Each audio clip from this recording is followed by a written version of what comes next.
the PDR Sports Webcast with Travis Huslett. I'm Kevin Morales, and Travis, it was kind of an ugly way for the Badgers to end their season with that loss to Cornell. What were your impressions of that game?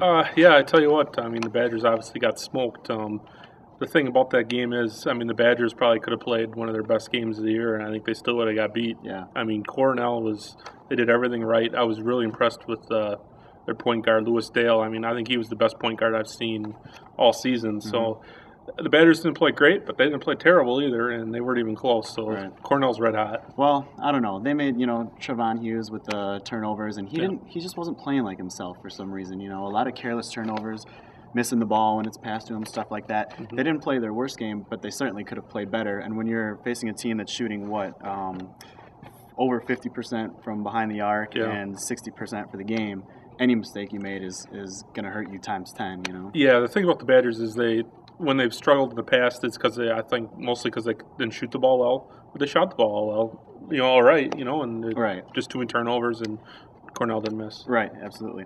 It's been kind of an interesting tournament. Every tournament's interesting, and there's crazy upsets every single year. Mm-hmm. One general thought I had on this year's tournament was that the Big Ten, which always gets bashed in football and basketball for being, weak or having slow guys or whatever, Big Ten still has 3 teams left in the tournament. That's the most of any conference. Yeah, definitely. Kudos to the Big Ten. I mean, everyone said Purdue don't have a chance when they lost Robbie Hummel. Mm-hmm. Well, they're still alive. Michigan State, they did lose Kalen Lucas now for probably, he is out for the rest of the year, the rest of the tournament. So it's going to be tough for them. But the Big Ten just gets it done. Mm-hmm. They know how to play it in the tournaments. Do you have any other general thoughts on the tournament? Just been real fun to watch. There's been some upsets, and kudos to Northern Iowa. I mean, they've been the most fun team to watch so far, and knocking off number 1 Kansas, blowing up my bracket in the process. Yeah, but done. But they're fun to watch, and I wouldn't be surprised if they got to the Final Four. Yeah. Focusing on prep hoops, we've had a lot of all the local conferences have released their all-conference lists. Why don't you take us through some of the girls' recipients? Yeah, we're going to just kind of focus on the first-team selections. There's a lot of area kids that made second-team, honorable mention. But as far as first-team on the girls, Badger North, Portage's Morgan Dahlke, a senior, fine year, was a first-team selection. In the South Central Conference, Westfield, obviously, they won the conference title there, so they had 2 first-teamers. Katie Raymond, who not only was a first-teamer, but player of the year, for 3rd straight year? Second straight year. So, I mean, that was a no-brainer for her to be a unanimous selection. And also, teammate Hannah Mills was the first-team pick in the South Central. Mm-hmm. And then also in the Trailway Central Conference, Megan Pickert from Randolph, a senior, and Kara Kamstra, a senior from Cambria-Friesland, were also first-team picks. Yeah. Now, on the boys' side, it was kind of interesting. We had 3 players named Conference Player of the Year in their respective conferences. Mm-hmm. From Randolph, Kyle Kelm was Player of the Year in the Trailways Central. Mm-hmm.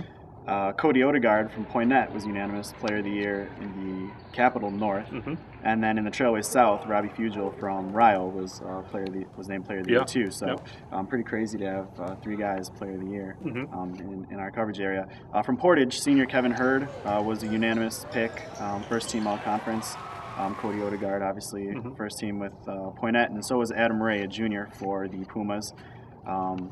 Robbie, obviously, first team for Ryle, first team all-conference in the South, in the Trailways South. Jake Polk, a senior from Montello, was first team in the Trailways North.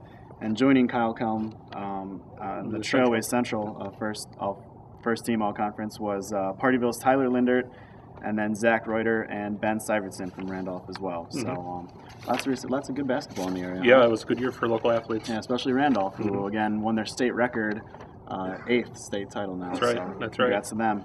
But enough about hoops. The NCAA hockey postseason opens up this week. Yeah, Badger fans, we're happy to know that the Badgers are a 1 seed in their regional, and they're actually going to be playing Friday and Saturday night. Well, Friday and hopefully Saturday night up in St. Paul. They're going to play Vermont Friday at 8 o'clock, and if they win, they'll play their St. Cloud or Northern Michigan on Saturday at 8. I'm actually going to go up there and check them out. Yeah. Big year for the Badgers. They obviously are playing well, and we'll see what happens. That's cool. And that's at the XL Energy Center? Yes. It's awesome. I saw Neil Diamond there one time. $80 ticket, but it was worth it at the time. Mm-hmm.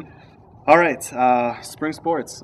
Pretty much everything. A couple sports still haven't started yet. They start next week, but everything's kind of getting underway for practices here. Yeah. What's maybe one of the spring teams that you're looking forward to watching? I would think tops of my list is baseball right here in Portage. A year ago, they were basically 3 outs from state when Edgewood kind of rallied and beat them in in the sectional finals. So they definitely lost some guns like Anthony Boritz and Greg Cook.